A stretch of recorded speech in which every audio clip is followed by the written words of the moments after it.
Hello, everybody. Welcome to the Fallout Day video. That's right. It is current date, current time, and that is International Fallout Day. And to celebrate, I've decided to roll out the whole set and talk to you about a game that is based on a game that is based on a game that I love. This is Fallout role-playing game by Modiphius and Bethesda Softworks. It is based on Modiphius's 2D20 system. And in this video, we're going to do a couple of things. Number one, we're going to talk a little bit about the game. So we'll do a brief background, brief how to play, brief little buyer's guide. And then what I would like to do is go through one of the adventures, perhaps the starter set adventure, or maybe one in the core book, or whatever, one that'll work best for our purposes, and go through a few steps of it to evaluate what we might need to change, alter, let go of, add to make it into a fun solo play experience.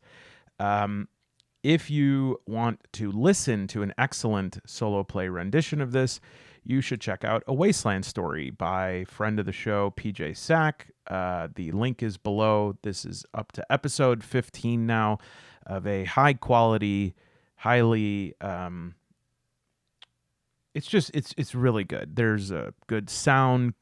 There's good music. There's good meta dialogue, as well as like in-game play, as well as storytelling. It's just a great mix, a great experience to listen to it, and highly recommend. And we're gonna think we're gonna do a collaboration sort of play session next week. And so at the very least, I'd like to get PJ on the show to ask just a few questions how he manages different things.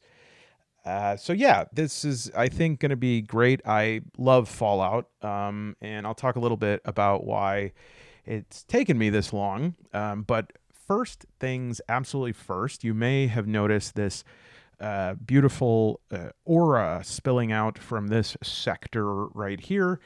And that is because I am staring at one gorgeous thing that I would love to show you right now on camera, but because it is a light, it doesn't do so well like just if I tried to focus a camera at it. So I've taken this picture of it in the dark. Ooh, beautiful. And I just wanted to thank a dear friend of mine, MM. You always take good care of me. I really appreciate this gift. It is absolutely gorgeous.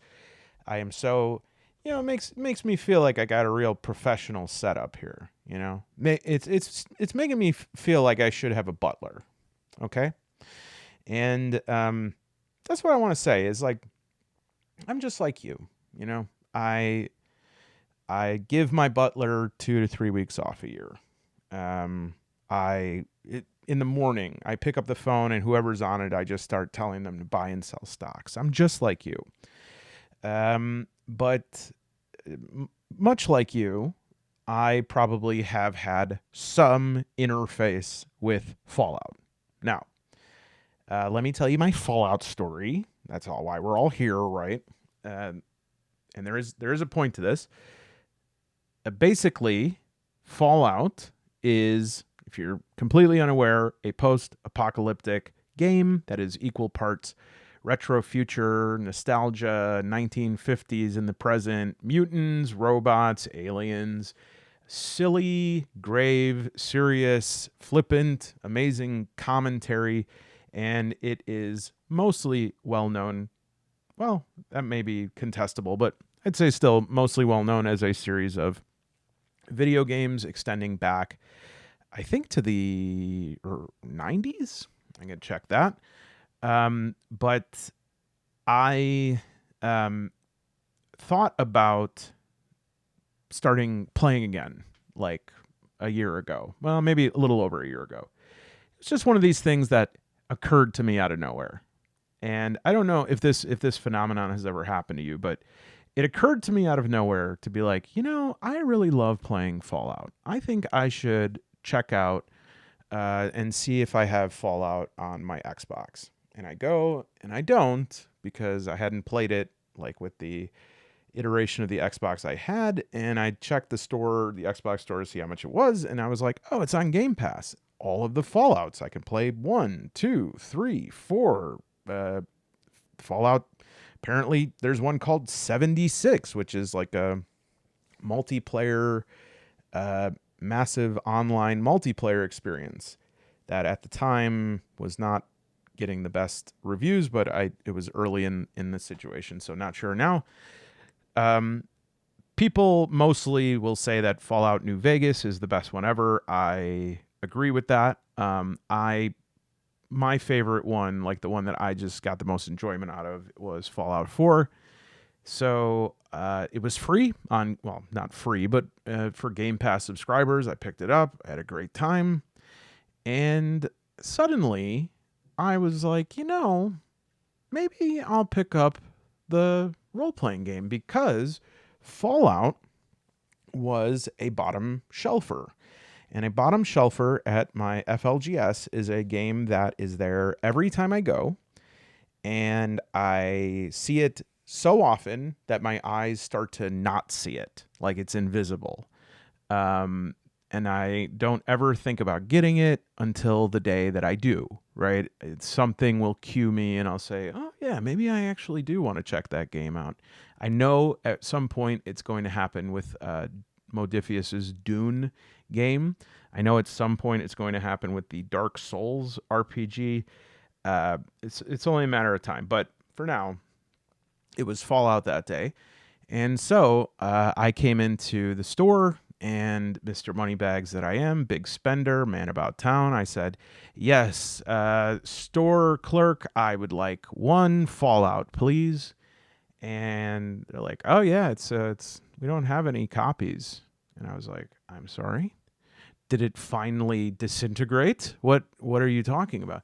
Yeah, we sold the one that was here, and then we got some new ones, and those sold too, and now we don't have any, and we're probably not going to get any for like 4 months. And I was like, what? And probably many of you know where this is going. I didn't just randomly think of Fallout, right? I can't say why I did, but whether it was subliminal advertising pumped into my brain through 5G, I don't know. But the point is, like, there was something in the vibe that cued me to this. And I think this is like another way that whatever phenomenon this is, have you ever like thought of a movie, and then suddenly you're like, oh, gosh, I haven't thought of that movie in forever. I'm going to look up Wikipedia page, and you type it in, and it's like, this movie's sequel is coming out next week. And you're like, what are the odds? I haven't thought of it in forever. But it's like, you did. Like, there was something that happened to make you think of it. And actually, I was trying to think of an example of this before the video. And I was like, I bet you they're going to have a sequel to Kindergarten Cop.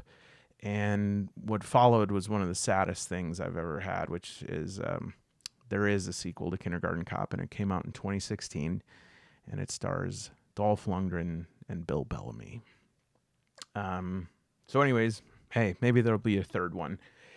But yes, so at that time I was considering getting it imported from Germany. It was an ordeal, but I sort of like cooled on the whole thing in between that time and didn't come back to it until I did again, because I no idea why I was cued to it this time. But the bottom line is, I just love Fallout. I just love the world that it's in, and I love the system. And the very, very short story of the main gist of the Fallout storyline is that it is a alternate history that the spirit of the 1950s, sort of the aesthetic of it, the values of it. It's the Cold War. It never stopped. And it just sort of technology advanced, but in the casing of the 1950s, right? So like there would be a huge like Cadillac looking car that looked like it weighed 5,000 pounds, and under it would have sort of advanced technology. And yeah, the Pip Boy here is quite famous. It's like a wrist computer, but and it could do a lot, but it still looks like, maybe a computer you last saw in kindergarten.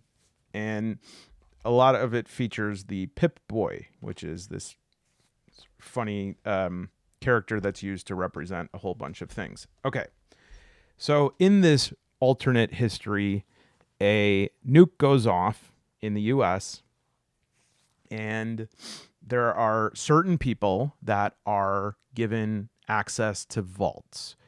And vaults are these underground bunkers that it would be generous to call them arcologies. They are like bunkers. They're big underground areas with barracks and recreation areas and cafeteria. And essentially, you have people there who are there for 20 to 30 years, pretty much sealed off almost completely from the outside world. And these vaults are owned by Vault Tech, and there are over 100, maybe more. And each of these vaults, though, the big secret of the game that you learn pretty quick is that each of these vaults has some sort of social or biological experiment going on. And there were reasons that the people that were chosen, right? There might have been a few that were like the all-Americans, right? You might think, because that is one of the areas that Fallout sort of elevates itself, because that's the usual story, and that's a fine story, which is like, yeah, this bunker is only for the rich people, right? And so when it comes out, it's a bunch of prima donnas. Yeah, partly, but then there were some vaults that like everyone in there was given a neurotoxin and killed, right? So when the vaults open, and these vault dwellers, just called soul survivors, your character, go out into the now wasteland, the world they see is destroyed. And this world is called generally the Wasteland, and has people who are mutants, and it has some people who survive as raiders, scavenging. It has some small cities where they maintain some level of order. There's Brotherhood of the Atom. There's aliens that come down. There's is it Brotherhood of the Atom? I'm not sure, because I'm just copying my head from Brotherhood of Steel, which are like these characters who wear pretty much Halo armor, and fight for whatever the last vestiges of the U.S. government might be. It is an extremely eclectic place, and it really hits an interesting sweet spot. Because on one hand, the game is absurd and silly, and you'd think like, yeah, it's just like a total joke of a game, because anything goes, and there's these cartoony things, and there's gratuitous violence and all sorts of stuff. But then like this is this is Fallout, and this is Fallout. Like both of these exist on top of each other, and it kind of is a meta narrative of how oftentimes decay is painted over with slogans and propaganda and all these things. And in fact, the inciting incident for Fallout 4, for example, is that you and your wife and your child go into the vault, and then you wake up and somebody basically opens up your spout. Well, it could be your husband, depends what you choose as your player at the beginning of the game, but you see your partner shot, and your kid is kidnapped, a baby. And so that is like, there are real stakes in the game. But at the same time, it has so many awesome mechanics and opportunities that translate so well into not only a good like role-playing combat, not only a good thing for a one-shot or even a short campaign. What we have here is a game that can span years. There's scavenging, there's weapon mods, there's settlement building, you could start relationships in the video game. There's just a whole like a side game of collecting junk and crafting and combat, and you can join different factions and build allegiances and do quests for people. And so it's just really like ripe with this so much possibility, and you can go in so many different directions because it is so pliable. It creates an amazing play area for you. Okay. And I do just want to clarify one thing about this, because I think as I saw this, I was like, oh man, this could easily be a regrettable error. There are actually 3 games that carry the Fallout name by Modiphius, okay? There's Fallout the RPG, which is what we have here. There's also Fallout Wasteland Warfare. Oh, shoot. That happened. There's also Fallout Wasteland Warfare, and this does have an RPG element to it. It actually has like a solo supplement to it. And this came out, I think, pretty even before maybe the RPG. I think it came out in like 2017 or 18. But anyways, this is a miniature skirmish game. It does have RPG elements, but it's like Warhammer or Trench Crusade. You could get miniatures, you can paint them. This is not an official miniature. In fact, I think this is some sort of Star Trek miniature that I pulled out of the bargain bin, and I didn't realize it till I painted the person's ears, but they're a little pointy. Oh, sorry. I'm not even putting that on camera. So yeah, this is my character that I play in the video game. The character's name is Jorma. It was randomly generated. And another significant part of the game, if you've played it, is your trusty companion, who is a pup, a hound, whose name in the game is Dogmeat. And Dogmeat is my bestest friend. And so even though this is not specified in the rules, I already know from the start that Dogmeat is going to come with me as a solo player. It's the perfect sort of companion setup, because you can collaborate on, Dogmeat is very capable. It can do combat. It can retrieve things. He can assist with certain tasks. And he has like his own abridged skill set. However, Dogmeat, the name, that dog is my dog in the video game. And I just feel like that there has to be a separate dog here. And so I decided that I was going to draw it. And at the time, I had my niece, and she was over, and she's 3.5. And I said, what do you think this good dog should be called? And she looked at it and she said, I said, it should be like a really good dog's name. I said, what's a good dog's name? And she said, Gary. So this is Gary. And represented by this, I also scoured a huge miniature section of a store looking for a dog yesterday, because there was actually Fallout miniatures there, but the dog one was like $30, and I was like, I can't. I'm a wasteful spender at times, but so I ended up finding these dogs, many dogs, for $4.50. So maybe one of them can be a dog meat material. Dogs times 10. Oh, $6.75 from Green Stuff World. So anyways, there's Wasteland Warfare. All right. And I just have the miniatures because looking at the combat rules, it might be helpful to have miniatures just for like range and stuff like that. And then there's also a newer one called Fallout Factions. Okay. And Fallout Factions, I do have an example here.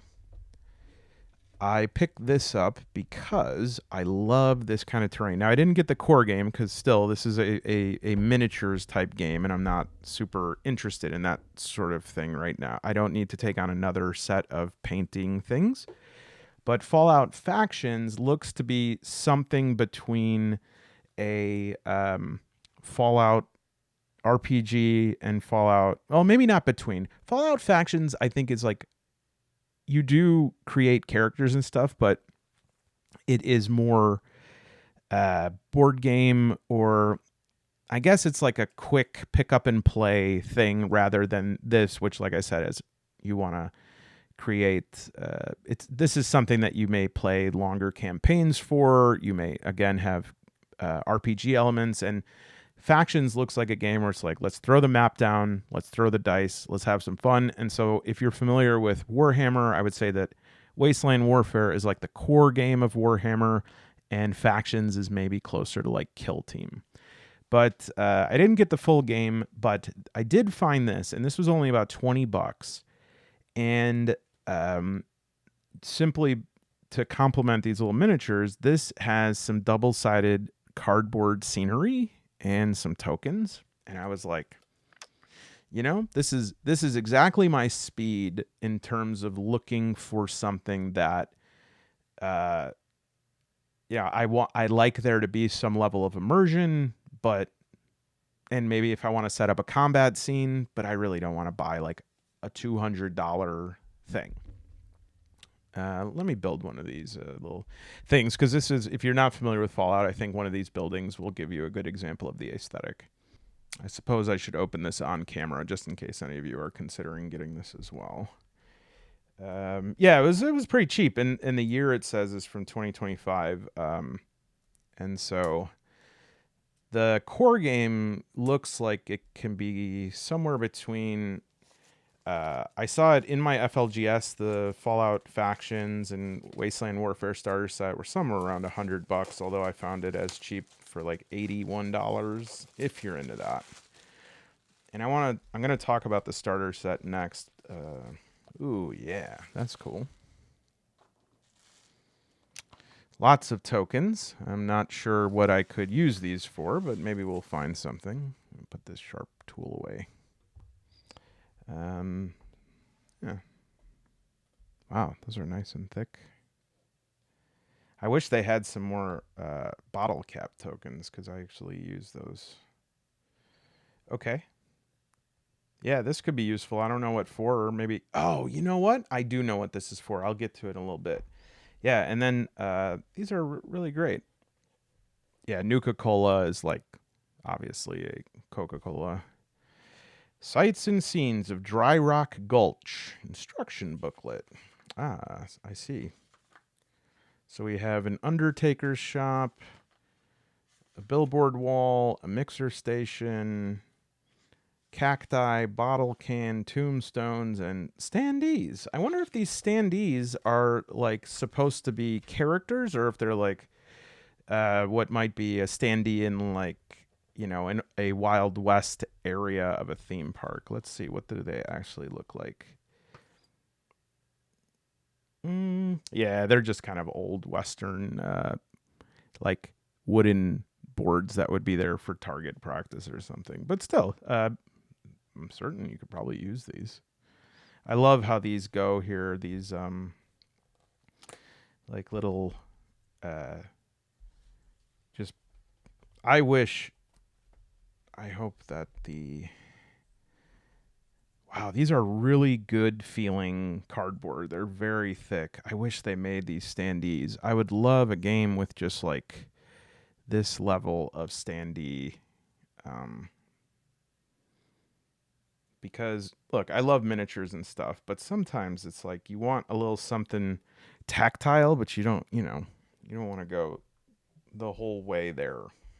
So yeah, looks like a nice little way to set up a little OK corral. What the hell? I'll build something. Okay, hey, what do you know? I might actually be able to be helpful. So for the purposes I'm looking for, I think something like this would be great. You could see the relative size, pretty nice and solid.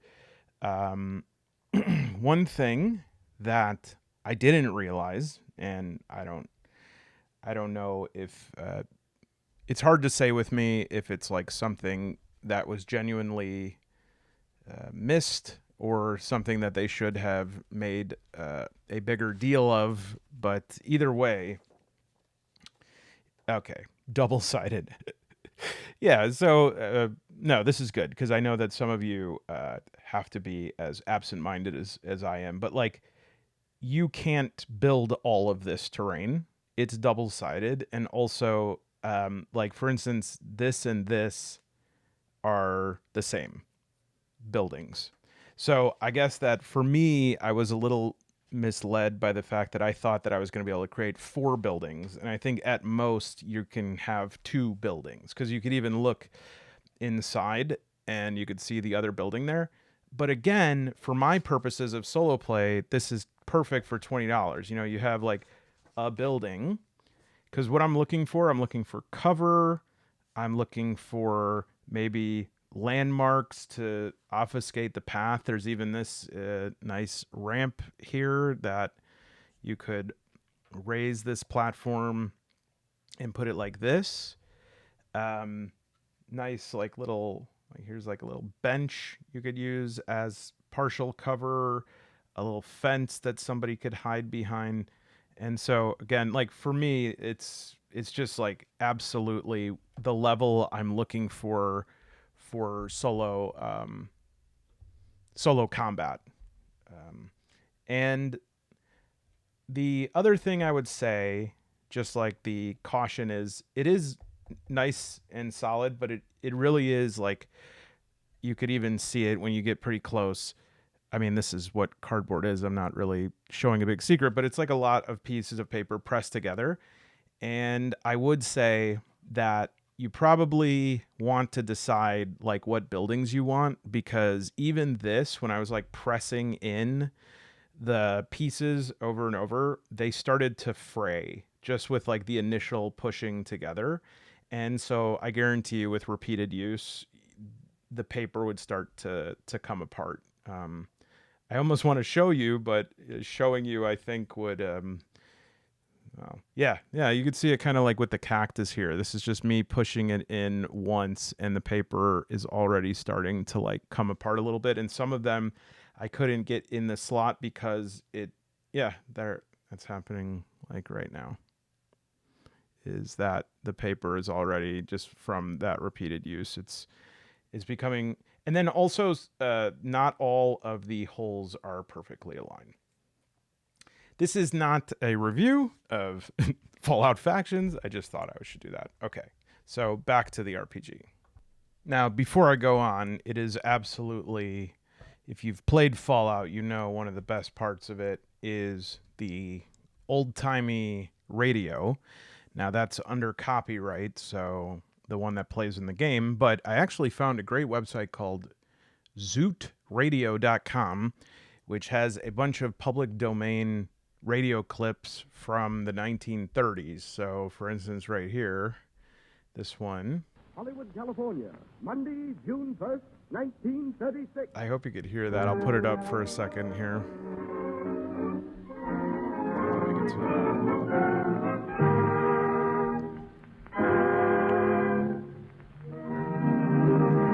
This is actually incredible. Ladies and gentlemen, we have grand news for you tonight. For the Lux Radio Theater has moved, and here we are in a theater of our very own, the Lux Radio Theater, Hollywood Boulevard, in the motion picture capital of the world. The curtain rises. The curtain rises. Listen to that applause. So, yeah, this little radio show, Lux it's so funny because... Tonight, the makers of Lux Toilet Soap bring you Marlene Dietrich, Clark Gable, Cecil B. DeMille, Jesse Lasky, and other great persons. You hear that? Cecil B. DeMille and Clark Gable on some Friday night show at the Lux Theater, presented by Lux Soap. So I'm just going to listen to the sound of that to see how loud that was. All right. This is usually what happens is I adjust the sound of any background stuff and then you can't hear it at all, but it should just be ambiance. So the starter set, really quick. Again, this rule book, Once Upon a Time in a Wasteland Adventure, and... All right, sorry. There we go. Okay, so it is the rule book, and I have to say that I have very much warmed up to starter set rule books because I often feel overwhelmed by this.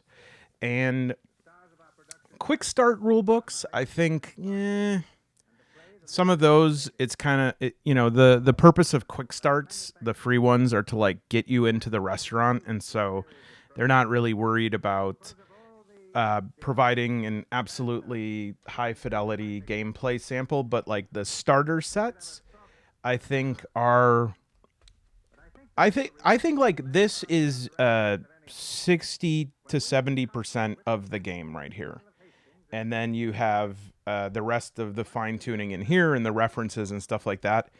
And I have taken to, when I have the option, to reading through the starter set rulebook because it gives me this core set of rules that I can keep in my head as I explore this. Because what will happen when I am actually reading through like a core rule book is I'll start to drift around to see different things, and then I'll be like, oh, well, what do you do for this? And I'll go forward and I'll fill my head with that, but I never actually looked at the D20 system that's in this game, and I'll be like missing information, and I'll get frustrated. Whereas when I have the basic idea of what it is in my head, it's easier to move forward.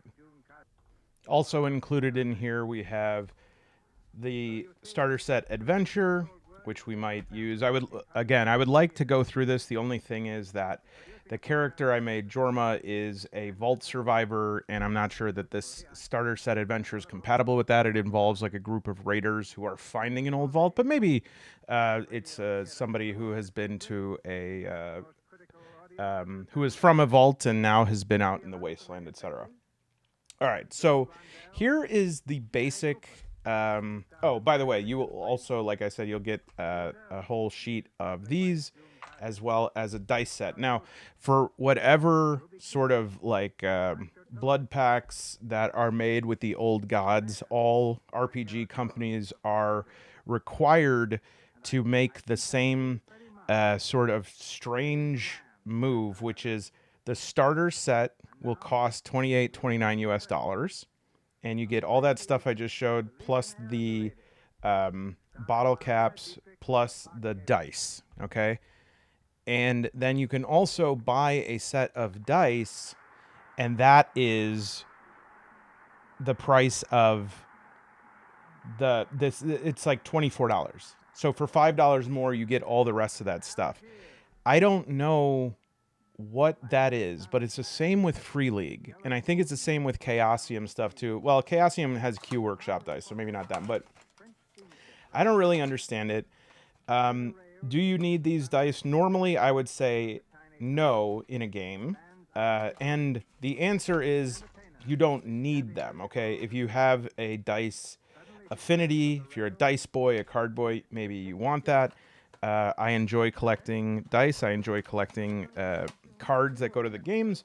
And normally, though, I would say, hey, like take Dragonbane. Dragonbane's a good example of a game where it's like you just need a polyhedral dice set. There's nothing like you could get their set, whatever. I will say that the Fallout dice, it's not only just like the design of it, it's that these combat dice, not only do they have like the Fallout logo on them, but the distribution of results is a little bit harder to remember offhand and replicate with a standard dice set. And then this right here, the same in terms of like the different areas of damage. And even if you have a the one for RuneQuest, right? You could have a hit location die from some other game. I am not actually sure if like the distribution is the same. We could certainly check, but let's see. Abdomen, which would correspond to torso here. Because I'll tell you that there's only two ones that say head on here, on the Fallout one. Maybe this does have the same. Is there like some sort of universal distribution guidance for that? Well, this one also separates chest and abdomen, so maybe that would be different. And then also, this is mapped to the character sheet where you actually have different damage resistances at the different areas of your body. Okay. But again, there are tables in the book that will allow you to map these accordingly. So you do not have to get these dice if you don't want to. But, you know, if you get the starter set, that's just a nice perk of the starter set. It is, dice are, you know, um, they are something that makes me feel immersed into a game, as does cards. And the other thing I have here that was also about $20 is the perks cards.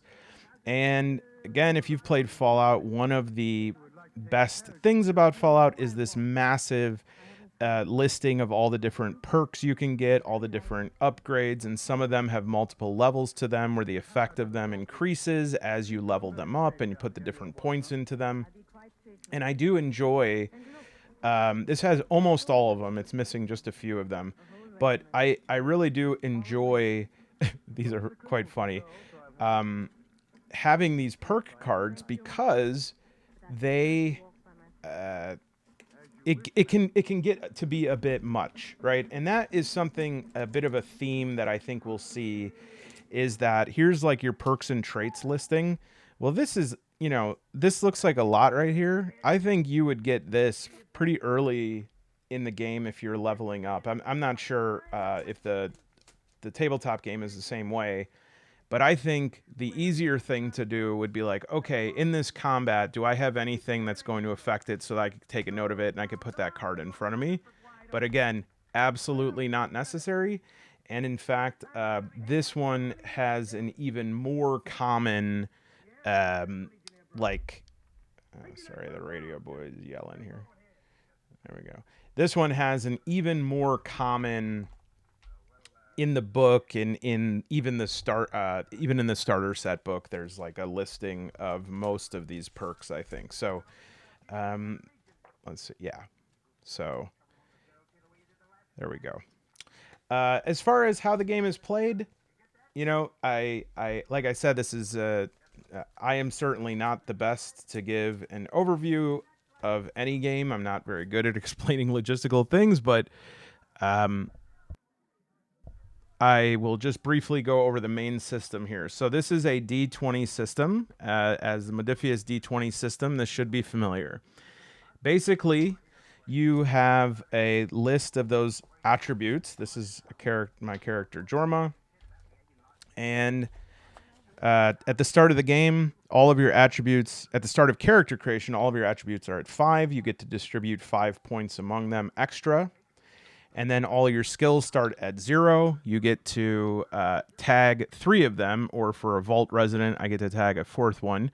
And those tagged skills, we want to keep in mind which one of those are tagged, because those are sort of the signature skills. They could be anything, but they should sort of be aligned with your character archetype. And then those will get a rank of 2.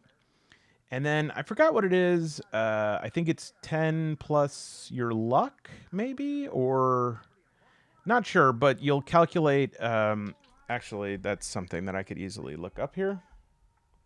Right. Okay. So it's actually 9 plus intelligence is the number of that you can increase your other skills. Your, like I said, your attributes are your special is they all start at 5, and you can distribute 5 points across them. You can also reduce one down to 4 to add some extra to another area, but they can't go lower than 4 or above 10. Skills can't go lower than 0 or above 6. All right. And so in Jorma's case, it was 9 plus intelligence. Intelligence was 6, so that was 15 points.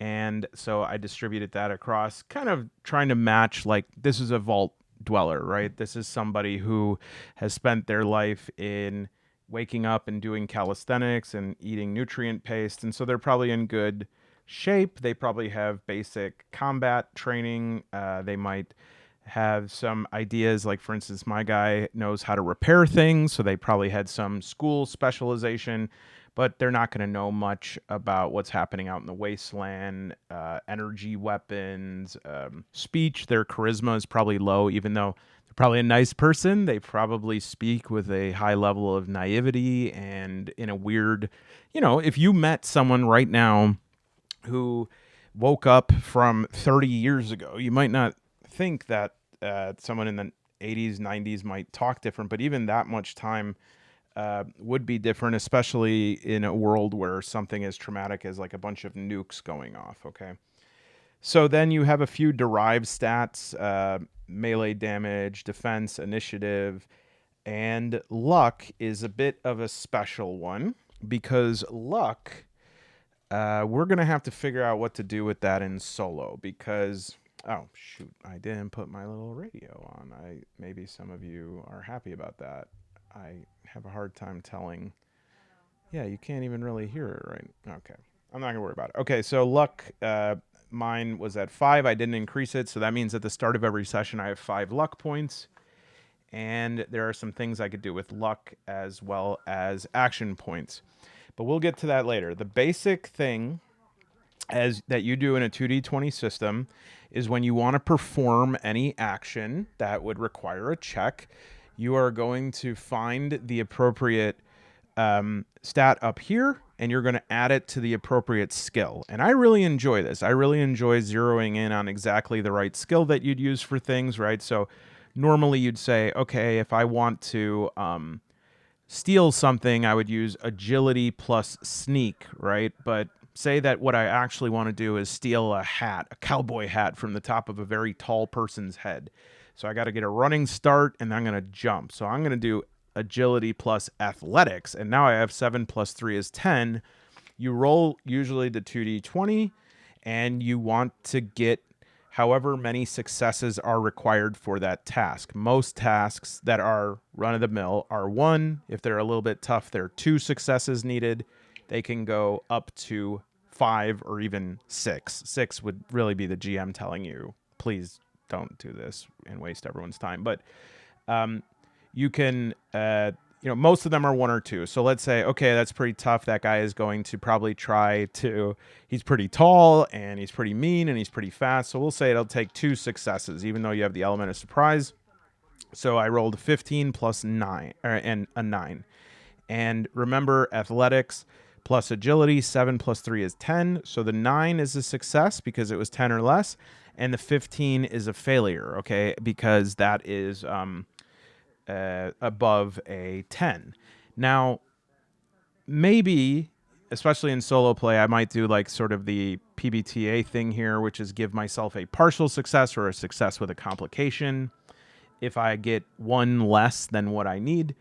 But you may be asking, okay, how are you rolling 2d20 and you said you could need up to 5 successes for some things that are very difficult? Yes, and that's what you're going to use, like action points to buy additional dice. You can get assistance from other members of your team where they can roll a 1d20, and if they succeed, it can add a success to you. Perhaps some weapons or equipment can add a success based on certain circumstances. And essentially, anytime, say I need 1 success here and I roll 2 successes and I only needed 1 of those successes is banked as an action point. And those action points are used to purchase a wide variety of upgrades. And in fact, you, in the core game rules as written, you could have up to 6 of them. And you can also buy D20s from the GM to roll harder things, and the GM then gets action points of their own, which would be to say these are things that they can use to kind of screw with you a little bit. And, man, I'm so sorry. The radio, I just am worried that it's too loud. I'm going to listen to it again. Oh, okay. The radio's like totally fine. You can't even barely hear it, actually. Okay, so that is why I plucked these little. Okay, that's too loud. These little tokens from that Wasteland Warfare set because I I don't really know what this one stands for. I guess it's just normal. This one looks definitely bad. And I was thinking, I'm the GM when I'm solo playing. And so I don't know how we're going to run the action points, but I was thinking maybe for every action point I have, I can, put it like this. And then when the GM, air quotes, has an action point, we can like flip one of those around or add one of these. And maybe we can use these to like give, additional bonuses to an adversary or something like that. I'm not sure yet, but that just sparked in my mind. Now, I will say the GM screen for this game is okay. It's okay. It's got some good stuff. It's got some stuff that I'm like, I don't know if that's GM screen material. But one thing I wish it did have was more on scavenging and crafting, but it is what it is. It actually does. The GM screen does come with a little booklet here that is dedicated to scavenging, but all this stuff is in the core book. It's nice to have it though as a separate thing because scavenging is a part that can be a little complex and honestly, there's some tools online that do a really. I probably will just use those if I decide to do the traditional scavenging thing. But I'll tell you a couple things on the screen that really work well is weapon qualities. That's good. Hunger and thirst states, maybe. I have to see how often that happens. Injury recovery, that's good. Minor actions, that's really good. Major actions, because in combat you do one minor, one major. You can buy additional ones with action points. But over here, this is what you could spend action points on in combat. That's like my favorite thing on this sheet here. If you didn't have their dice, here's an example of like the hit locations turned into this little thing. So not bad, all told, but I will say probably a little bit pricey for what you get. It's a nice looking screen, but it's pretty standard like graphics that you get from anything. Not a bad material, but I think it's over like $35 US. And so if you get it new, which I didn't, I would say if you really want it, go ahead. Okay. So then there's like different packages depending on who your starting character is. There's a starting perk, sorry, I think an airplane just flew right above 10 feet above my home. You get a starting like loadout, and for a vault dweller, a couple of things that I will get is I get one additional tagged skill.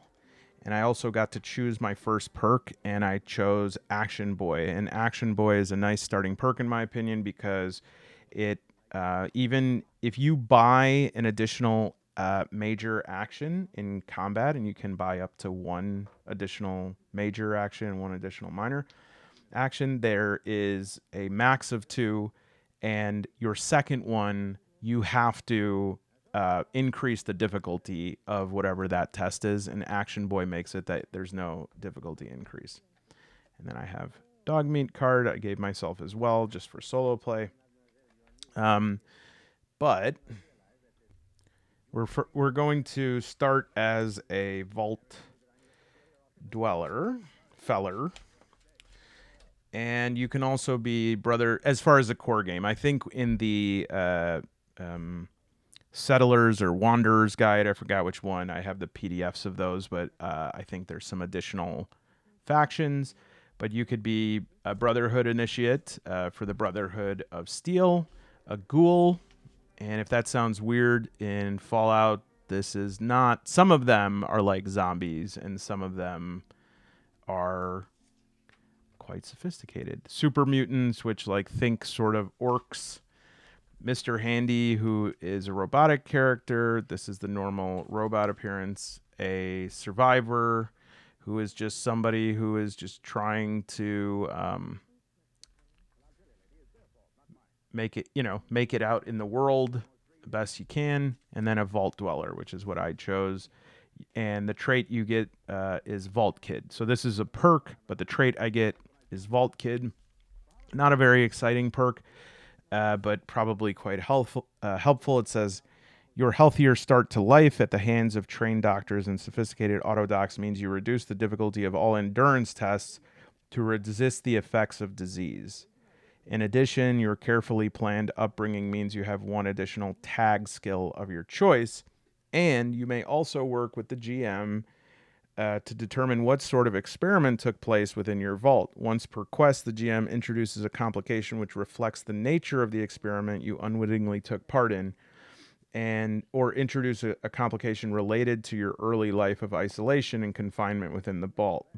Jeez, that's a tall order for the GM every session. If the GM does this, you immediately regain 1 luck point. And luck points, I do think that that is somewhere where it gets a little bit, complicated in terms of what do action points do, what do luck points do. Action points definitely do more things than luck points, but with luck, one thing you can do, and it doesn't make a lot of sense right at the start where I have 5 luck points, but if I level it, number one, luck attribute tests, normally you don't really, you're not really,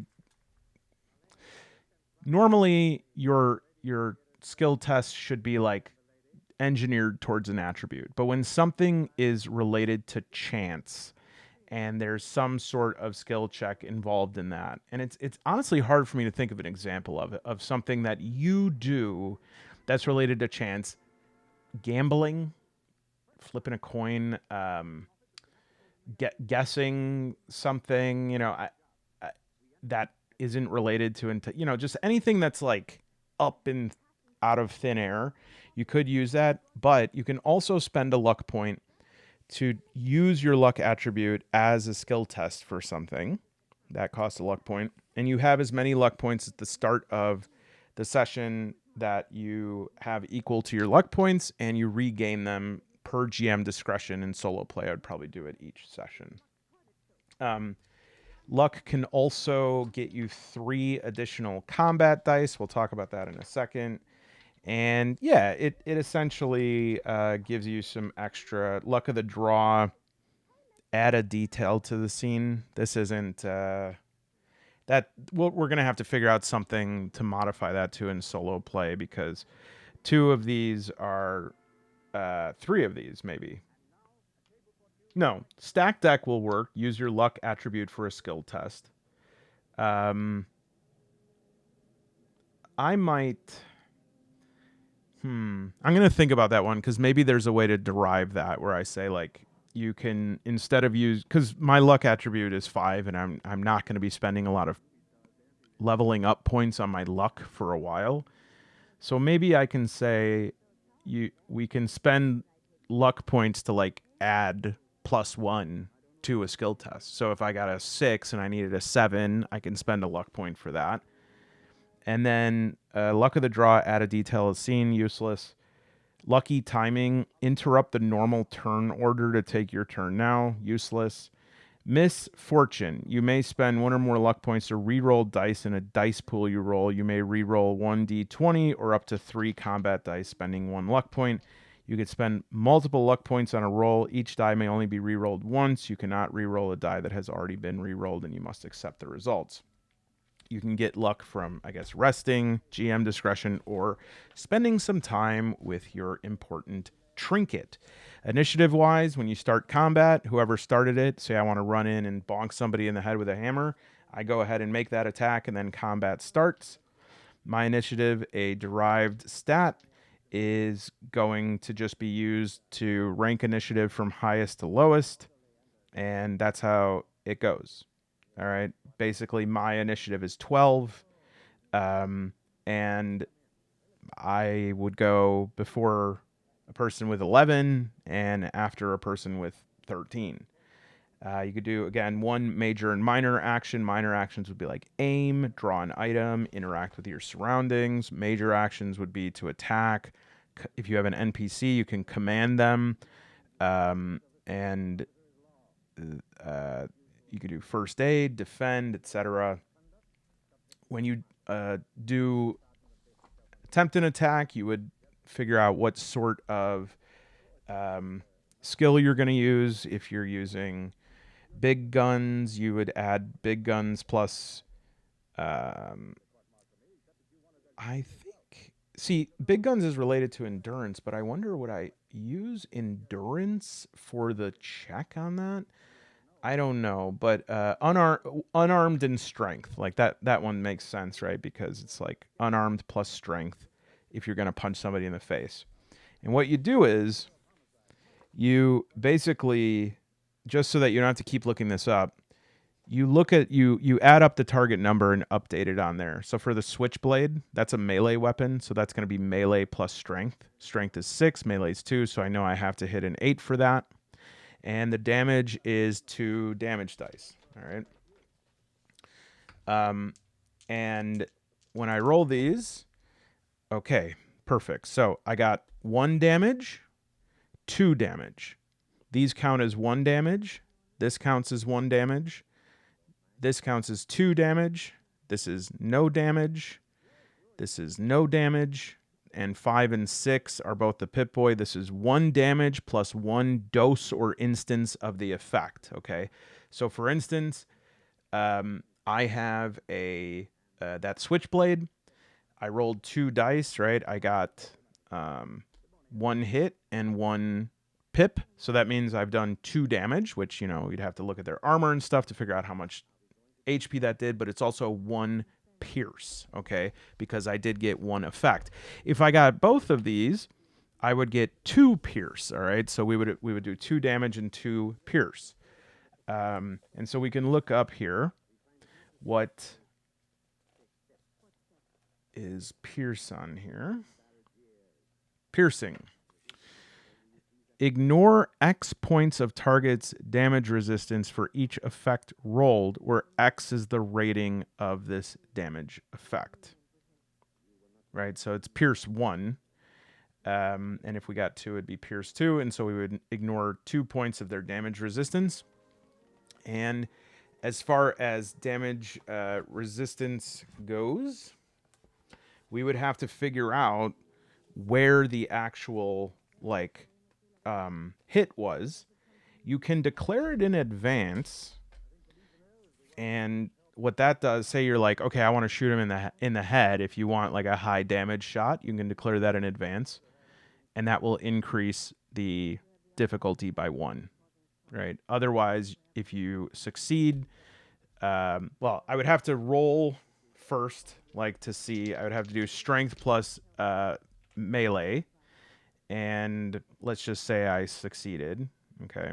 And I only needed 1 success, so that means this 8 is an action point. I got the 1 success, that means I did okay.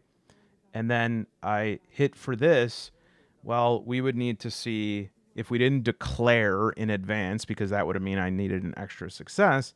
Then we roll this and it says left leg. And then we can figure, usually NPCs have pretty uniform defense ratings, but some of them it's more left leg, right? We'd look, okay, what kind of attack is it? It's a physical attack with a knife. What's their physical damage rating? Nothing, so it applies as is, all right?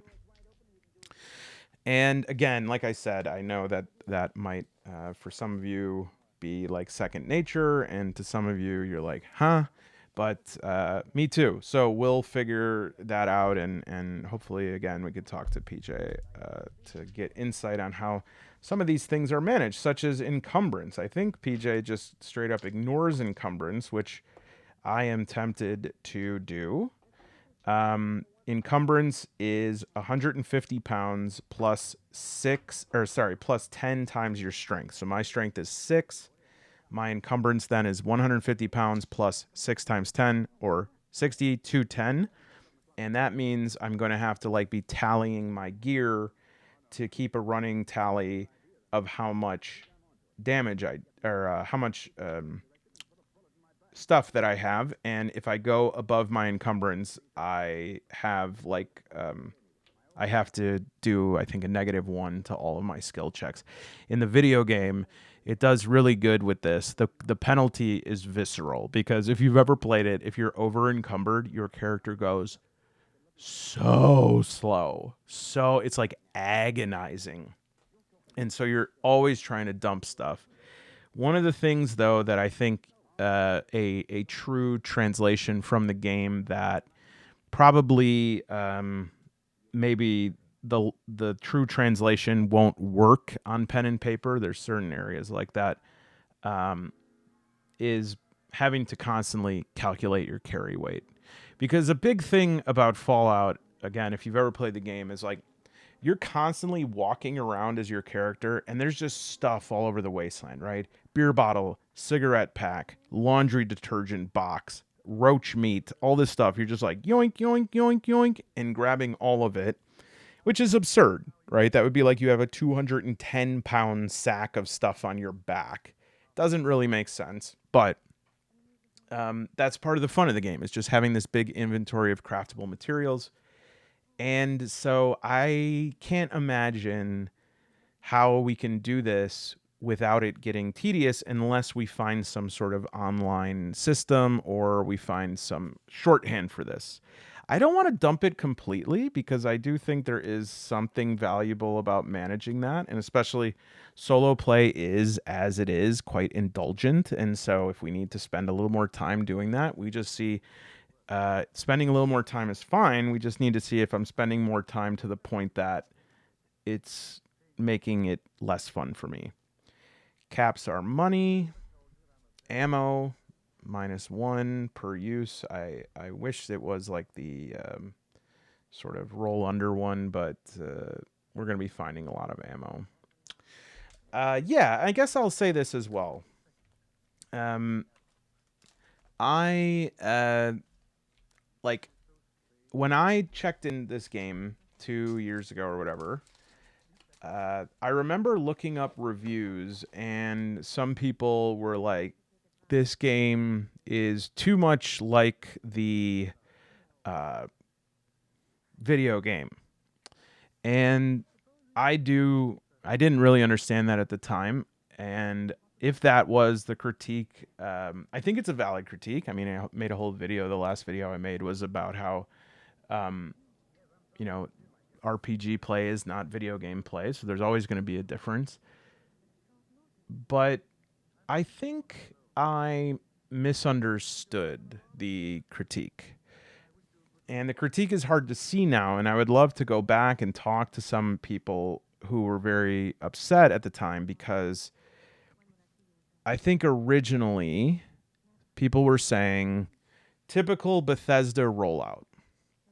You know, Bethesda was the co-producer of this game, and I think people saw something familiar there, which they would say, this is what Bethesda does. They release games before they're ready, and then we get this buggy game that like is not ready for public consumption and causes a lot of frustration, and we're constantly submitting bug reports and everything. And so basically we are like unpaid playtesters of their games. And there was some things I think that were valid. I don't know if that's like, I can't say that's what happened. That's just what people were saying. There was an errata released. There was a lot of like misspellings in the original edition, which gave people the impression that it was sort of hurried. It's hard to say where we're at now, because what it looks like now is a quite well articulated system that is cleaned up, that there are people playing campaigns out there. There are people having lots of fun with it.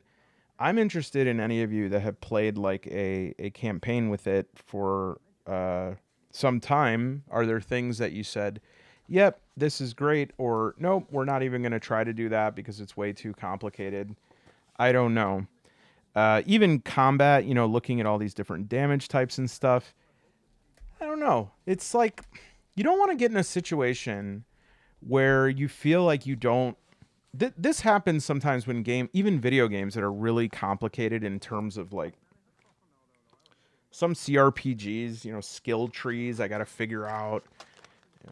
This is +1 when you are standing in close proximity to somebody who is casting this spell and is, you know, and I'm like, I don't know what you're talking about. And in fact, I don't even want to like get this new skill because it sounds like it's so complicated that I won't understand it. They added settlement rules. I think that in and of itself could be fun. We'll have to think about that from solo play. But yeah, I'm going to look at this really quick and then look at the one in here and then look out in the PDF as well to see if there is a good starting point as far as trying out a few adventure moves to see if we can test out some of the core mechanics of this game and see how they translate to solo play. We don't have to start here in Boston City. But yeah, let's see. Let's just try. We have a character. Let's just see like what works, what doesn't. Okay, actually, I think we'll start with combat, but I did want to point this out. So this is one of the PDFs I have is called the GM's Toolkit, and this has a very interesting section on optional rules. And it talks about these extended tests. I don't know how many people would use these in like group led play, but for me, like playing solo, this I think would be an awesome system for tracking progress. So you basically have you basically create like an adversary, okay? And this adversary is this quest, right? And the quest could be more abstract, so it's not just like, you know, go find this item. It could be that, but it could also be like infiltrate this faction or something. And you give it an effort rating, all right? And so on the bottom left here, it says, in order to track an Institute courser, Nora must triangulate its signal. Doing so is an extended test and looks like this. Effort 20, breakthroughs 3. She travels to the CIT ruins north of Diamond City, tunes her Pip-Boy's radio to the frequency, and moves around the ruins. She succeeds her intelligence plus science test and then rolls 5 Pip, scoring a total of 6 damage. This reduces the extended test effort by 6 down to 14. And because Nora scored 5 or more damage at once, she also achieved a breakthrough. One of 3 breakthroughs is checked off, and she begins to follow the signal east to the genetics. And so once she achieves all 3 breakthroughs, she finds the courser. Okay. And so this is kind of like a way to meter a story, right? If somebody says, yes, you have to go find, please go find my daughter. She's lost somewhere at the Institute. You know, you don't want to go, okay, I go to the Institute and let's use the Oracle dice. Is the daughter inside the first door? Yes. Okay. Will she come home? Yes. All right. The quest is over, right? You don't want it to be like that. So this is a good way to pace it out. And you can use all of the same tools as you would in combat, added resistance, using action points. Now, one thing I will say, the breakthrough is tough for me to imagine only achieving breakthroughs with 5 successes. Maybe I'm wrong, but I don't. Well, wait a minute. That's not D20s, right? That's 5 hits. So that actually makes sense, right? So how much dice? So each time they succeed a task, they roll some combat dice to reduce the effort. Intelligence plus science test. So I guess the question I have, if you look on the lower left, okay, I get it. You use intelligence plus science, right? Because that's the nature of this test, right? You're following a frequency. So let me just look. Intelligence 6, science for me is 1. So I'd have to succeed and then rolls 5 combat dice. But where does that number 5 come from?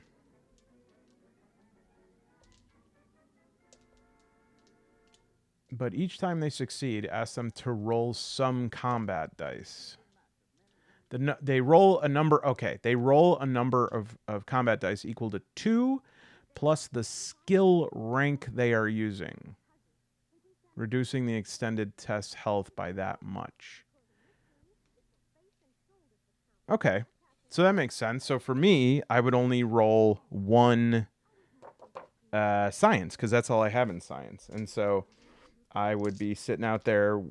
I probably wouldn't, it would be impossible for me to get a breakthrough, but that's also cool because that also meters me from from being able to do extremely difficult quests right off the bat, right? I can't do anything because I'm not going to be able to really get a breakthrough.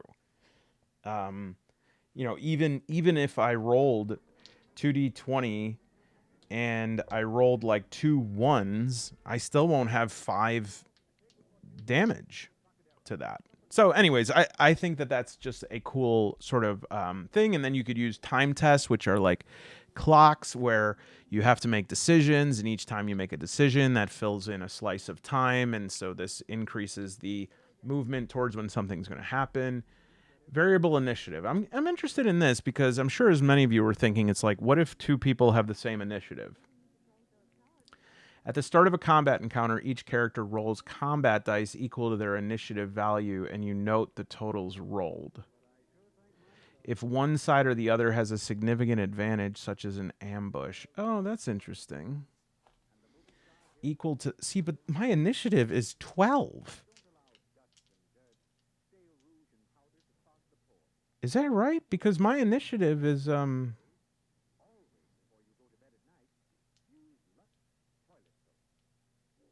I thought initiative... Let me look that up. Yeah, I guess so. Like, I guess I would just roll this, and I'd get 1, 2, 3, 4. I'd roll again. 5, 6, 7, 8, 9, 10. And then I'd roll 2. 11. And I think just so that we can start this going here, piece by piece, I'm just going to do combat against a feral ghoul. So the feral ghoul has 10 initiative.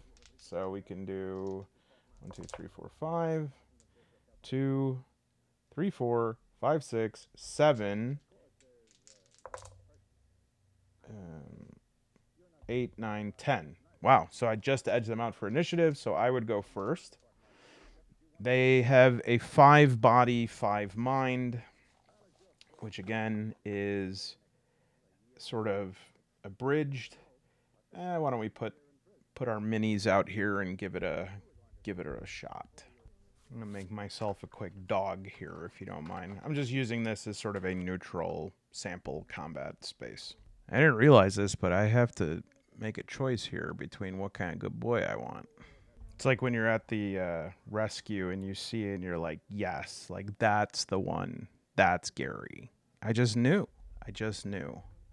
So I already know that this is one of these guys that needs the scratches on like the top butt here. You know, these kind of dogs. It's like you need to do like right above tail. You know that's a Gary thing.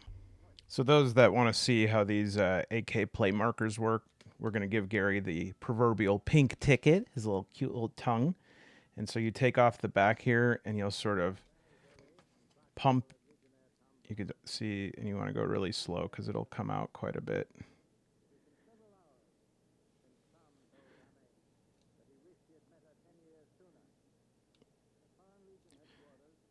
And there we go. Once it gets like that, maybe roll the tip. So we'll give Gary a cute little pink ticket right there, the tongue. Put that pink ticket away, Gary. Let's see.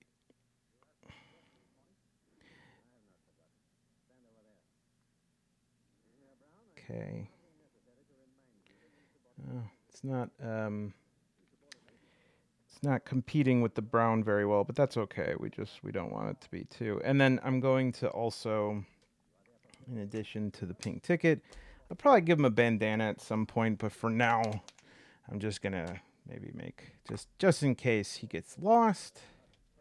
Give him like a little medallion. That would be for the collar right there.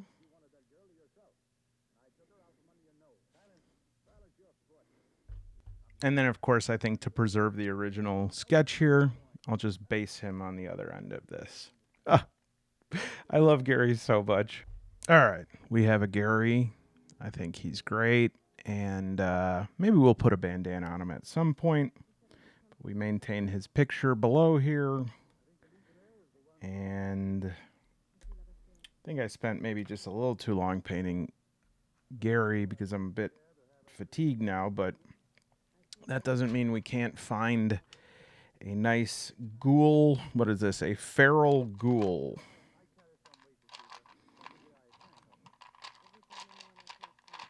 This will probably suffice for that.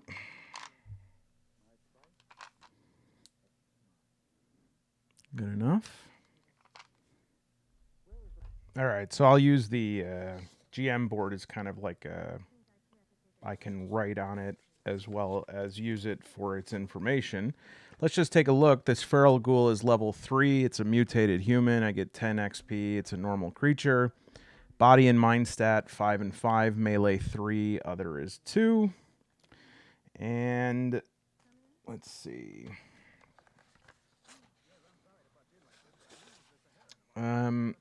It is immune to poison and rads, which doesn't matter. 8 HP, 1 defense. So the defense in this game, as far as I could tell, is either 1 or 2. Or maybe 0 as well. But it is not damage resistance, so to speak. But instead, it's the difficulty for the check.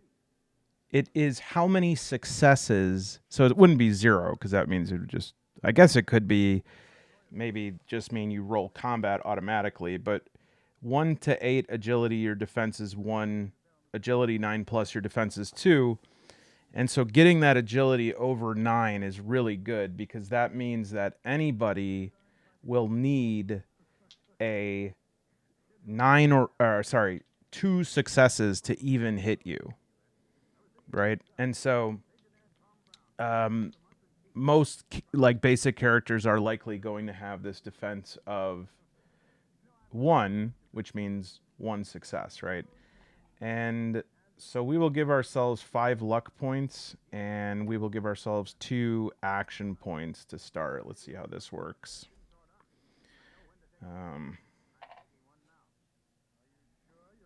don't know where to. I guess I'll put it here for now. And so special abilities. The ghoul is immune to poison, immune to radiation. Feral. The feral ghoul is unintelligent, driven purely by feral instinct. Feral NPCs cannot be persuaded or influenced by speech. Feral NPCs will move towards and attack the nearest enemy. If they cannot detect an enemy, they move towards the nearest source of bright light. Oh, that's pretty cool. Or loud noise. Failing that, they move around randomly or simply lie down and do nothing. They're a ghoul, and so they're healed by radiation. It regains 1 HP for every 3 points of rad damage inflicted on it. Plays dead. A feral ghoul, which is prone and not moving, is difficult to tell apart from a corpse. It takes a perception plus survival test, difficulty 2, to spot a ghoul, which is currently playing dead. They often use this ambush. So that's what we could say here. Laying there. And then it tells you what you could salvage 2 junk items from the feral ghoul. You can spend action points to add more ghouls to the encounter. Oh, I see. So that would be like if the GM has action points, they can say, I'm going to take 2 action points and add an additional ghoul. So the first question is, how much do we... Well, we should probably first see our perception plus survival, right? Because that is going to tell us if we even are able to spot this ghoul apart from the other ghouls who are laying around. We'll say this one's dead, this one is not. And so we'll do... All right. So we have perception plus survival. Perception is 5. Survival is 1. 6. So say I wanted to add a little extra zhuzh to that just to make it more likely that I pass that test. I could buy a D20 for 1 action point. I could buy a second D20, but each time you buy another one, it costs another additional action point. So the second one would be 2, then 3. All right.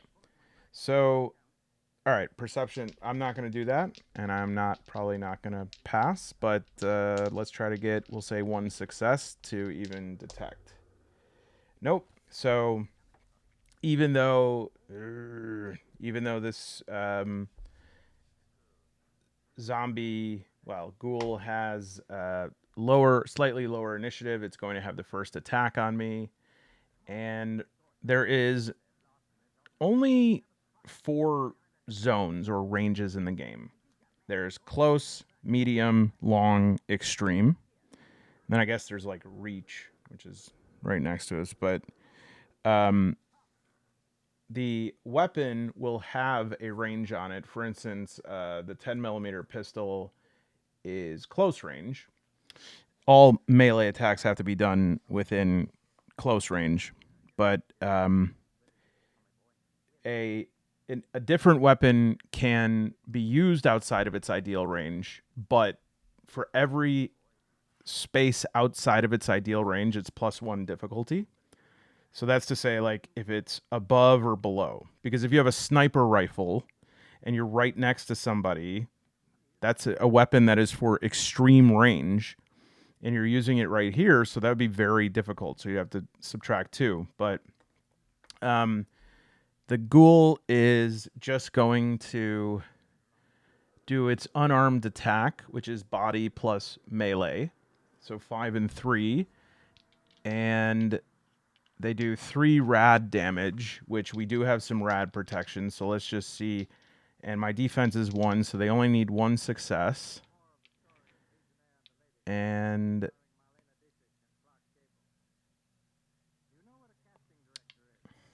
I guess so. A minor action would be moving. Like, it's kind of like in D&D, right? You get a move and a hit, but if you wanted to sprint and move 2 zones, you would have to use a major action. But this is moving from, we'd say, probably close range, but we'll say medium to close range.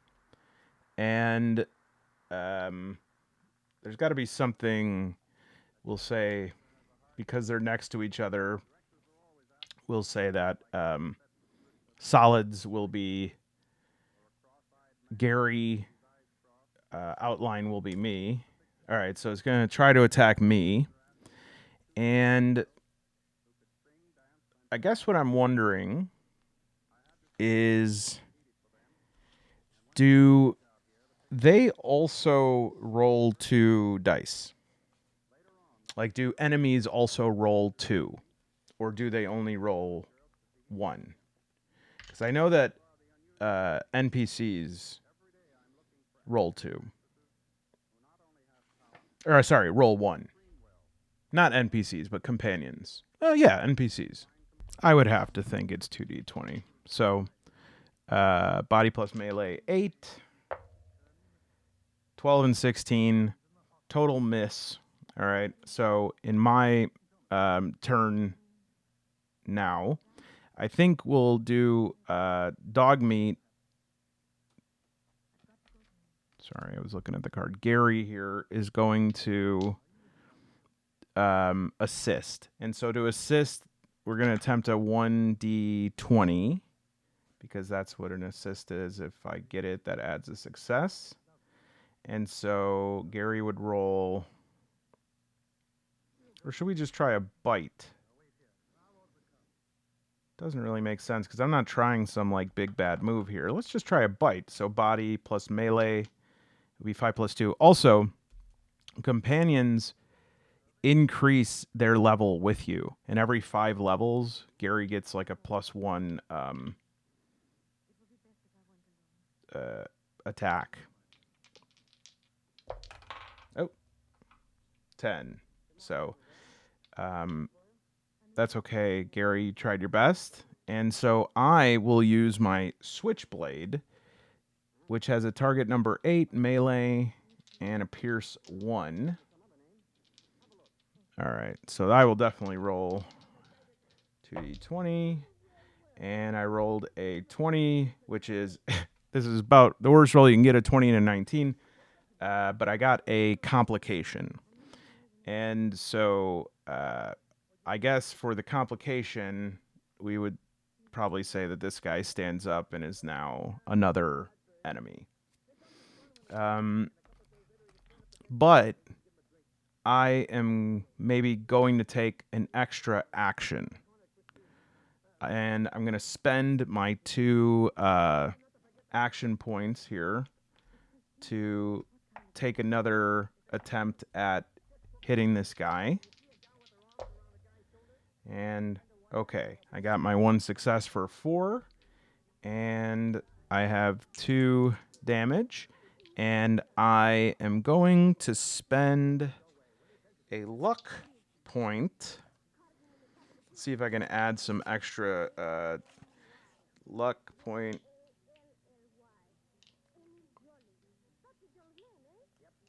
Well, I can re-roll up to 3 per luck point spent, so I guess I could just roll these 2. Great. This is a great hit. So I got 2 plus 1. That hits for 3. Piercing ignores any resistance, which the ghoul doesn't really have any resistance as is. And so that would take them down to HP 5. Okay. Next round, this one's going to attempt again. 2d20 under 8. 6 and 6. Yep. So that's going to give the GM additional action point that I was spending against myself. And to attack me, the ghoul is going to do 3 with rad damage. So hits for 2, but this is interesting. Oh, you know what I didn't do? I didn't roll for the where the attack was, but it doesn't really matter for this because the attack, unless it names it, their damage resistance is the same everywhere. But for me, I actually have rad defense on my body because of my Vault Tech suit of 2. So in fact, if this hits anything but my head, I will not get any damage. And it rolled on my head. So that brings me down to 9. Oh my gosh, this is a long video. Okay. So we'll ask some questions to PJ when we get the chance. I just want to look up at what rad damage does. Like how is that different? Let's see here. Radioactive. For every effect rolled, the target also suffers 1 point of radiation damage. Okay. I guess that this doesn't require like an effect because the ghoul is like radiation, right? Okay.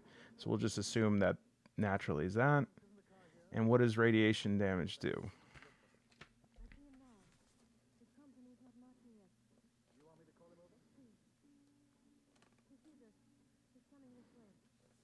Okay.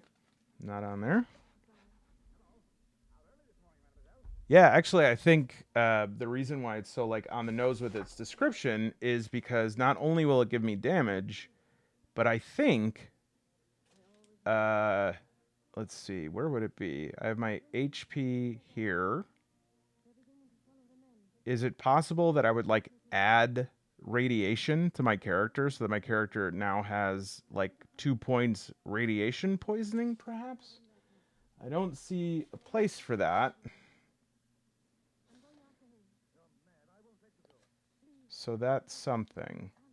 Well, this and more we will try to get to the bottom of, but I think actually, I mean, yes, that was a very simple combat. I think we're going to need a few things. We're going to need something that is more or less a standard complication table.